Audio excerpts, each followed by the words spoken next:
Hey guys, I wanted to do a quick year in review video of how I felt about Melee this year, what I've learned, and anything I want to do in 2018 moving forward. Candy did one of these about 1 or 2 years ago, 2016, 2015, and it was about funny stories from like tournaments and stuff like that. I want to do a similar thing, but it's going to be more focused on what I've taken away from each tournament and how I felt during these tournaments. My first thing I'm going to talk about is what my goals were at the start of 2017. So my main priority was, I think, moving up in the rankings. I got 6th on the last PR, which was the 2016 winter one. I was behind R23 but ahead of Alpha Dash, Deathgazer, people like that. And the main thing that held me back from being placed above R23 was consistency. So at the start of the year, I was like, right, I'm going to make myself more consistent, even if I don't beat anybody ranked above me, as long as I fix my matches versus people lower ranked than me or worse than me, then I'll be happy. So that was the main thing I did. So I started to learn more matchups against people that are lower ranked than me, so like Marth versus, say, Aiken, for example, or Fox as well is another big one. There's a lot of Foxes that are ranked slightly lower than me that I could run into in tournaments, so being able to beat them was a priority. And also to move up in the rankings, I'd have had to take a few sets from people ranked above me. So one of my other goals was taking a set from one of the top 4 this year. And I managed to achieve both of those, which I'm pretty happy about. I wasn't too concerned about the second one, taking a set from one of the top 4, just because it was doable to move up without that, and I did get placed above other people just because of my consistency. I was the most consistent out of the people in my tier, so that's the Time Muffin, Alpha Dash, R23 kind of tier. And yeah, I'd got super close before. I've had 2 really close sets versus VA. I've taken games off Prof quite a few times, so I was happy with where I was. But I did manage to take one off Prof at Short Hot Pair, which was pretty good. But I'd prefer one where he was playing a little bit better. He'd been playing really shaky the whole day. But a win's a win, and like I've lost to people when I've been playing bad before, so I should just take it how it is, really. My experiences through the year, I've had quite a few highs and lows at tournaments. My main highs being at HF LAN and Raid, where I've beaten players ranked above me and placed really highly. HF LAN I got 9th, which is possibly my best placing to this day at a tournament, compared to all the other people which were there, and I beat Alox, Doimling, Aphid, but I lost to Triff and Adam to get 9th, which is still really good. Like, I've never had to play in winners quarters at a European major event before, and it was on that big stage in the auditorium, so it was a new experience, but it was fun, and I want to get back up there because I think I didn't show how good I was when I was up there. I also lost to Mawakat in pools. I got destroyed. I got 4-stocked, but I took a few hours, and although I let Zardov down in doubles because I wasn't really trying, because I wasn't in the mindset for it, because I'd just lost in pools. I managed to fix that by the time it came to singles, and make a massive run, and I'm really proud of that, I think.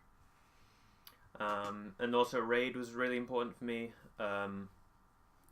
Managed to beat over Triforce for the first time. We've had loads of close sets. We've had a lot of 3-2 sets where I haven't been able to clutch it out, or he's just overwhelmed me in game 5, but this is the first time that I'd actually pulled through and won. The set with Schlim was really important for me as well, because I'll come on to Shine after, but I've always had a problem with Doc Mario as a matchup with Falco, and to actually win versus the arguably best Doc tied with Eagle in Europe was really big for me. I've always struggled in that matchup, but being able to pull through when I needed it, and even for Stockholm, is just amazing for me. I also had a really close set with VA again, but he always gets the better of me in Game 5, so yeah, shout outs to him. But they were my two favourite tournaments of this year, I think.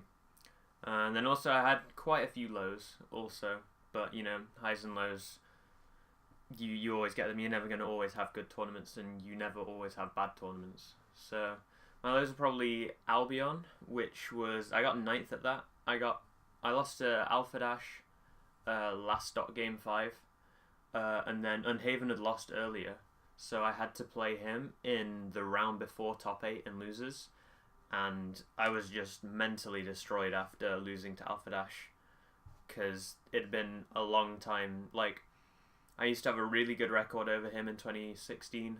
Like, I hadn't lost to him, I don't think, in like 5 sets or something.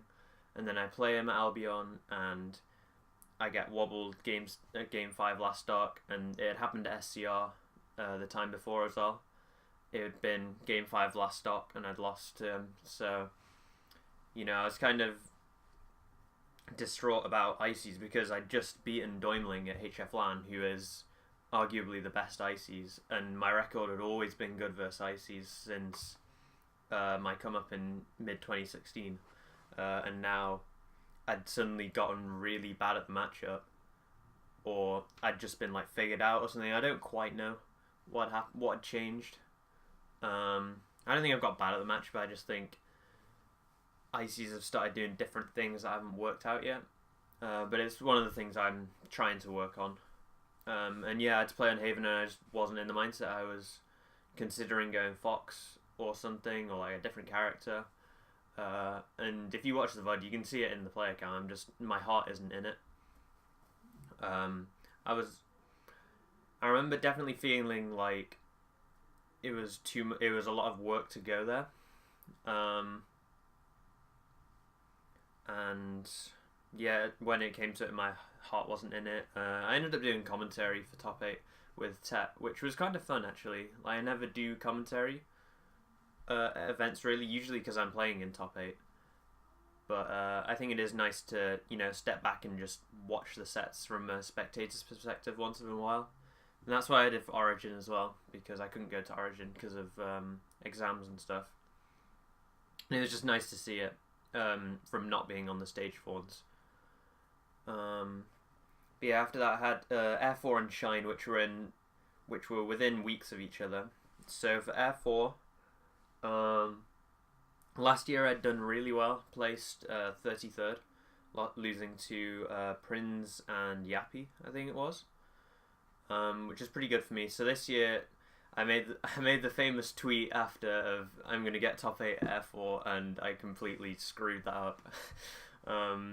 I'm surprised that wasn't retweeted a bunch, but yeah, I ended up losing. They had the round robin pool system, and I ended up losing to Armza and Kellner. Kellner, whom I'd beaten at DG Winter at the end of 2016. So I was kind of annoyed that I'd lost to him, but it was my fault really. I wasn't prepared for the set.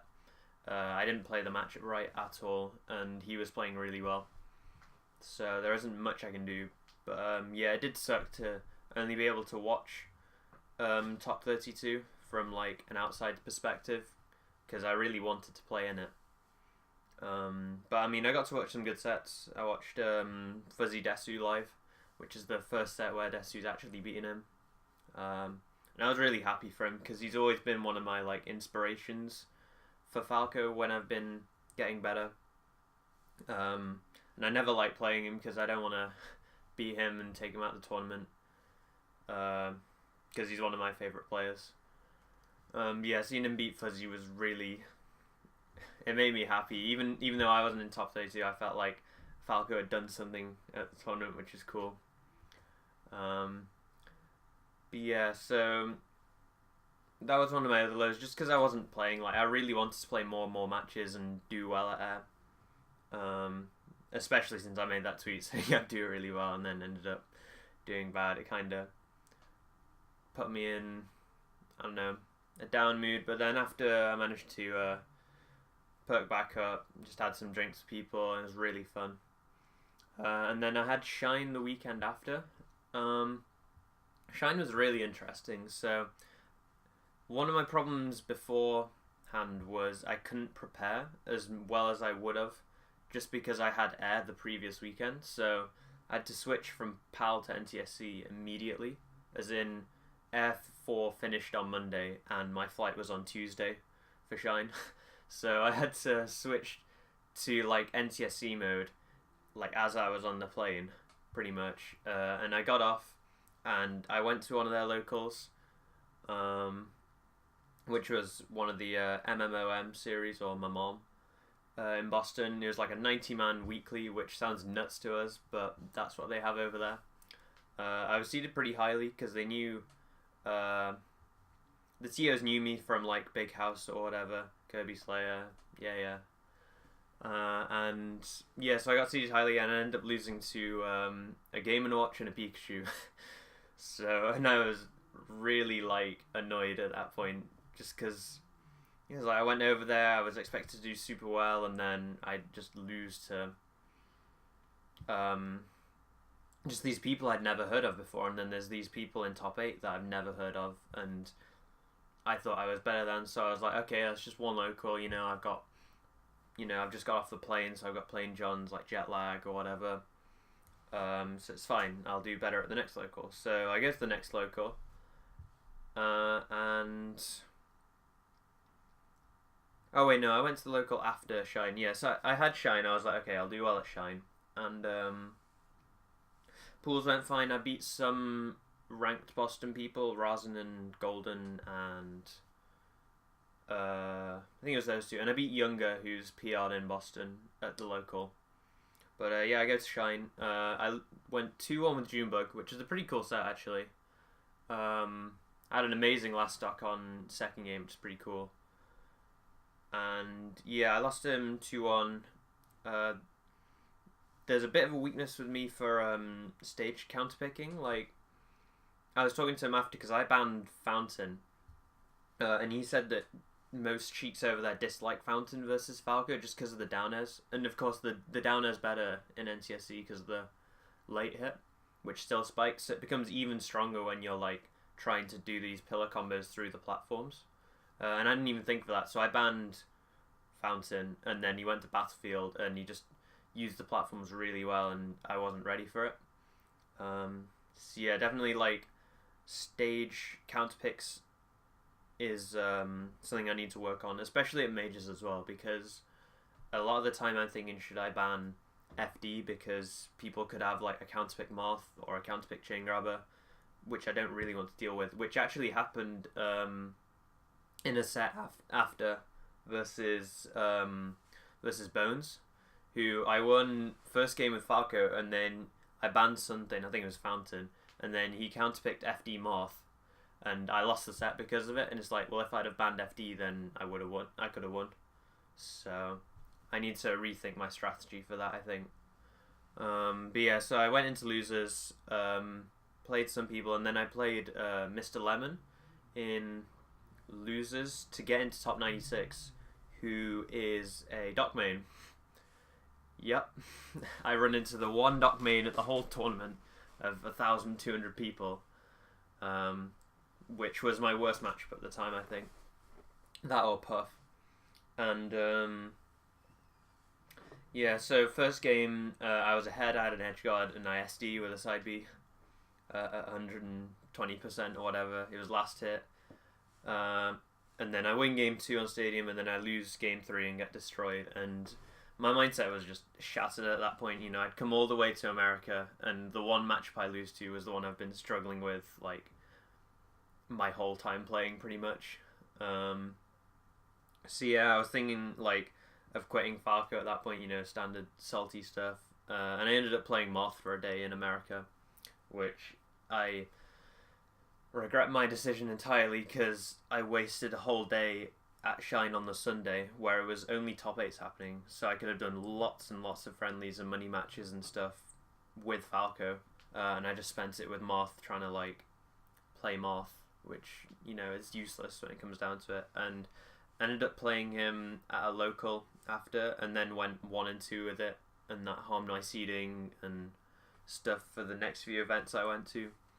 So it just was a horrible decision, and like every time I think, oh, I should just quit Falco and play another character, it just always reverts back to me just playing Falco again, just because I'm just stuck with the character now, and not in a bad way. He's really fun, and I think my style is quite unique with him. And I don't know, I think a lot of people like how I play Falco, and I've been told a lot of the time I'm fun to play against. So, I'll take that, and I may as well just stick with the character. I don't think it's worth switching, really. But yeah, and then I went to a final local over there, and they were just like, we don't know where to seed you, because you've got good results in Europe, and then you've come over here and lost to, like, our Game & Watch player or whatever. So I got top 8 at that event, losing to Squibble, who's ranked 10th, or somewhere around the 10 mark in Boston, and Boyd, who's an Ices, who's really good. So yeah, overall, like, Shine for me was probably my worst placings at a tournament. Like, I was predicted top 96 and got 97th. I didn't do well at any of the locals I went to, but I feel like I learned more from that weekend or week in America than any other tournament I've ever been to. I think just because it made me realize, like, you're nothing compared to, there's so many other people like you in America. And I made a tweet longer about this when I came back on the train. And yeah, it was I just kind of had like an epiphany of, if you think you're good, you're not, unless you can prove it in America. And yeah, there was just like lots of random people I'd never heard of who were beating me or outplacing me or whatever. And it was really humbling, which is good, I think, in the end.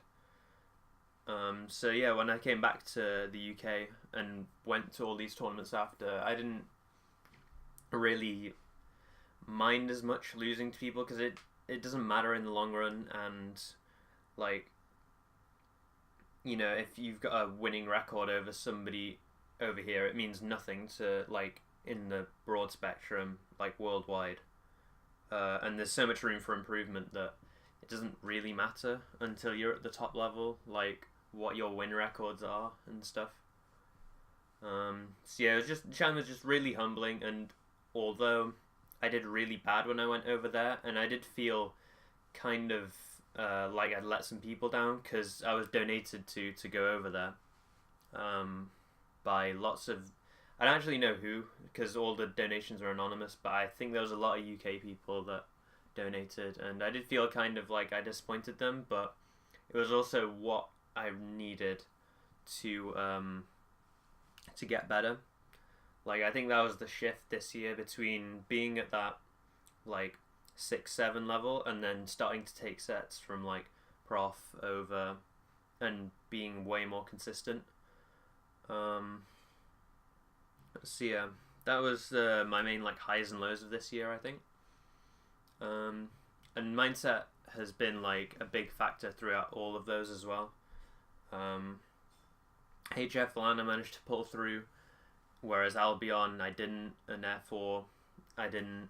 So that's one of the main things I'm going to be working on next year. And talking about next year, I think my goals for next year are going to be, my main one I'd really like to achieve is top 8 at a Euro Major, because it's been pointed out a lot that, like, the top 10 in Europe or something silly like that is just Fox, Peach, and Sheik.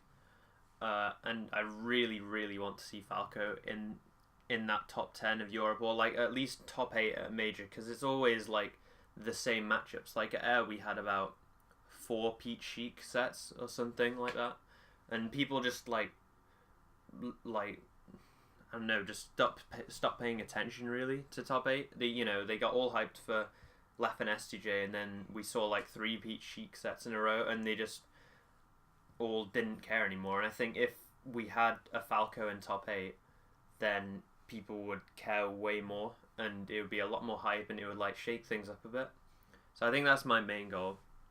My other one is getting on the MyOM top 100, and this is going to be really tricky if I want to achieve it, because being in Europe immediately puts you at a disadvantage, because you don't have all these events you can go to that count towards the rankings. And if you do place well at a Euro Major, it doesn't count as much because there aren't as many good people there. So unless you do something crazy like beat Triff or Leffen or something like that, then it's not gonna, you're not gonna convince the ballot, which is also made of lots of Americans. So to do that, I'm gonna have to go to American events and do really well, and also place well at Euro Majors and stuff, because there's people that I think should be on the MyOM top 100, like Mint, who aren't, just because they haven't got the exposure. So that's another goal I've got, but I wouldn't feel too bad if I didn't get on it. Is mainly the getting to top 8 at Euro Major, which I want to do.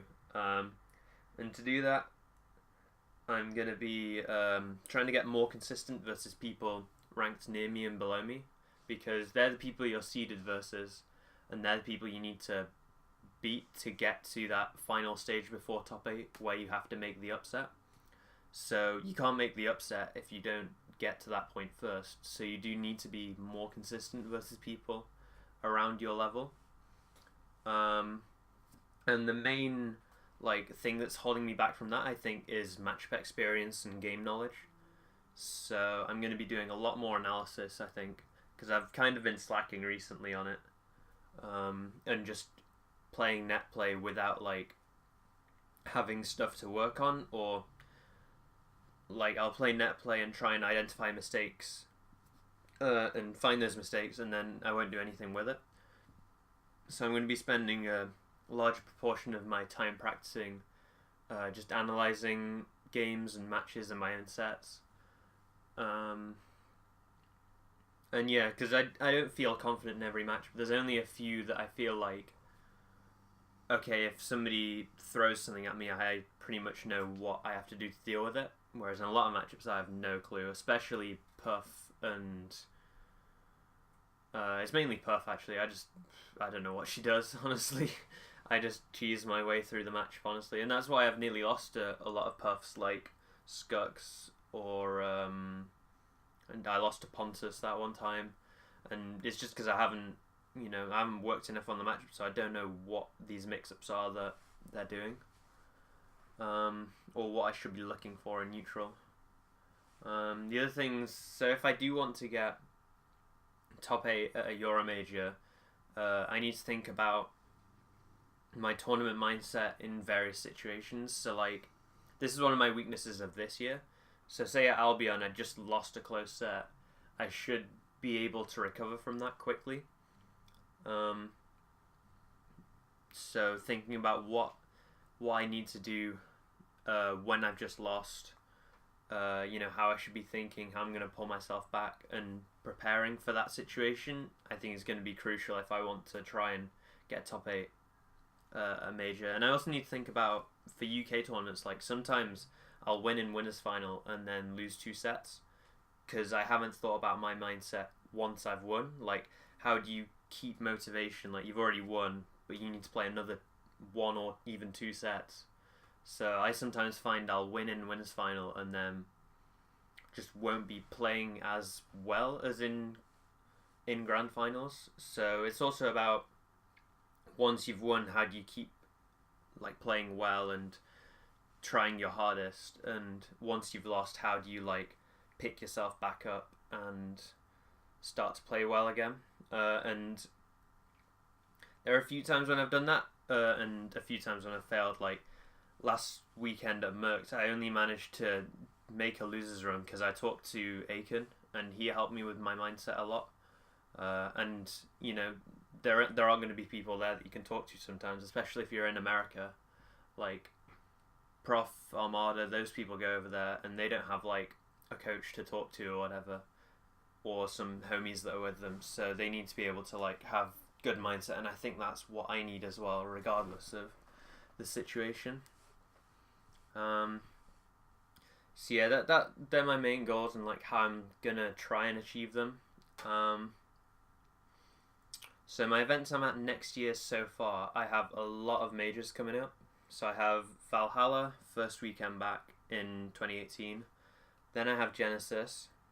Um, then I have a lot of UK tournaments. So there's Schism, Origin, Regen in some order. I'm not sure off the top of my head. But that all those five are all majors. So big entrants, big prize pools, lots of good players. So preparing for that is going to be tough, but I'm going to try my best.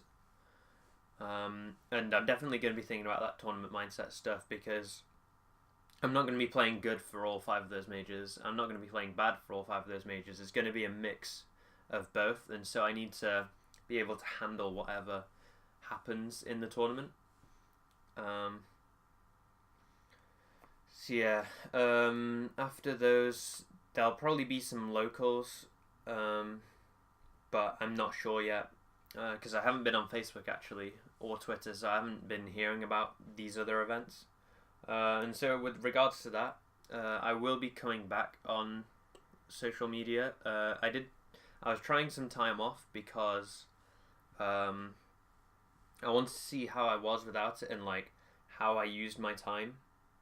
Because I did think it was quite distracting, both with schoolwork and putting effort into Melee. Because a lot of the time I'd be like practicing or something or doing schoolwork, and I'd look on Twitter and I'd see like, oh, this random American did really well at this event, and it would just like either frustrate me because I wasn't achieving those things, or it would make me want to start practicing Melee, which is a good thing but also a bad thing because if I really need to do schoolwork or something, or I should be taking a break, and I'm really like I really want to practice, then it's kind of it's a bad mindset to have because then I start to feel like guilty or whatever about not doing one thing or another. So like if I should be revising for a test and I see something on Twitter and it's like, oh, some person did really well and upset a load of people, then it makes me want to play Melee, and then I'll feel guilty at not doing either schoolwork or Melee, and it was just a bad mindset. So I wanted to try out not using Twitter or Facebook for a bit, and it was successful overall, but also like I felt very disconnected from the community, and like I don't learn about new events coming up. So I will be resuming it over Christmas and during majors, I think, or at least for Genesis. I might do a mix of both, like sometimes come off it if I need to prepare for something, especially exams, which I also have coming up. I have my A2 A-level exams during summer. So I'll probably come back off it for that.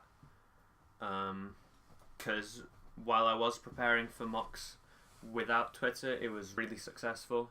So I think I'm going to maintain that for my proper exams.